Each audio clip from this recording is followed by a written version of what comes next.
नाज़रीन, टंडो अलहयार में रमज़ान शरीफ़ जो भलारो महीनो ईंदे ही महांगाई चोट चढ़ी वई। फ्रूट भाॼियुनि समेत ॿियनि खाधे पीते जी शयुनि जा अघ आसमान सां ॻाल्हियूं करण लॻा आहिनि।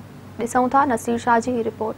नाज़रीन, रमज़ान शरीफ़ जो महीनो ईंदे ही टंडो अलहयार ज़िले में महांगाई जो जेको जिन है सो बोतल मज़ा ॿाहिरि निकिरी आयो है। रोज़ेदार सख़्तु परेशान है।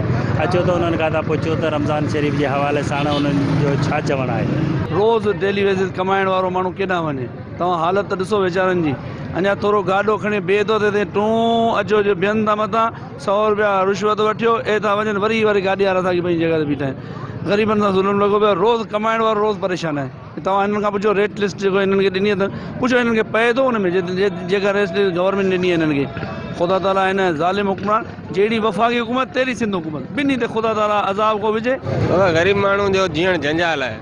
दिहाड़ीदार मज़दूर जेको शाम जो 300 रुपया कमाए थो, अटो वठे फ्रूट वठे छा वठे। हिते ज़ुल्म लॻो पियो आहे, लॉकडाउन लॻो पियो आहे, मज़दूरी आहे कोन। शाम जो रोज़े खोलण जे लाइ ज़ाहिर आहे हर कंहिंजी दिलि चवे थी कुछ न कुछ को वठी वञूं। पर जो हरा खरबूजा भी रमज़ान से पहले 50 रुपए का 2 किलो था, 50 रुपए का किलो भी नहीं मिल रहा भाई।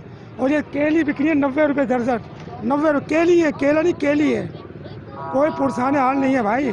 सब हर शइ महंगी है, हर शइ महंगी है। कहिड़ी शइ सस्ती है ॿुधायो। जेका शइ वठण वञूं मुतालबो आई कोन्हे। महंगाई जो दौर है, सब कुछ महंगो है। गरीब माण्हू खे कुछ जो हाल कोन्हे बाबा। तो हले गरीब माण्हू 500 रुपया कमाईंदो, 1000 रुपया घर जो ख़र्चो है। असां त इहे चाहियूं था वज़ीर आज़म के सस्ताई करणु घुरिजे। हुकूमत पंहिंजे पाकिस्तान जी हर शइ महांगी आहे। हर को गरीब माण्हू जेको फ्रूट वठी सघे। हर शइ ते 100 रुपया 200 रुपया हीअं किलो आहे। दर्जन किलो पुछियो त 100 रुपया दर्जन।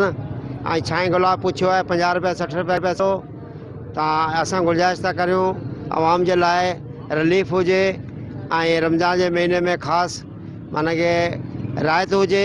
हर को गरीब माण्हू पंहिंजो पूरो करे पंहिंजो घर में ॿारनि खे रोज़ो खुलाए सघे। जेके शइ पुछो 40 रुपया घटाए कोन्हे। जेके 50 रुपया 40 चइनि पिया थींदो ईअं त ग़रीबनि कुझु सफ़ा कोन्हे। लॻा पिया 500 दिहाड़ी लॻी पई आहे। दिहाड़ी सफ़ा कोन थो लॻे। वांदा वेठा आहिनि, लॉकडाउन लॻो पिया आहे, दुकानूं बंदि पियूं, कारोबार आहे कोन। कैमरामैन टीम सां गॾु नसीर मंशा मेरा।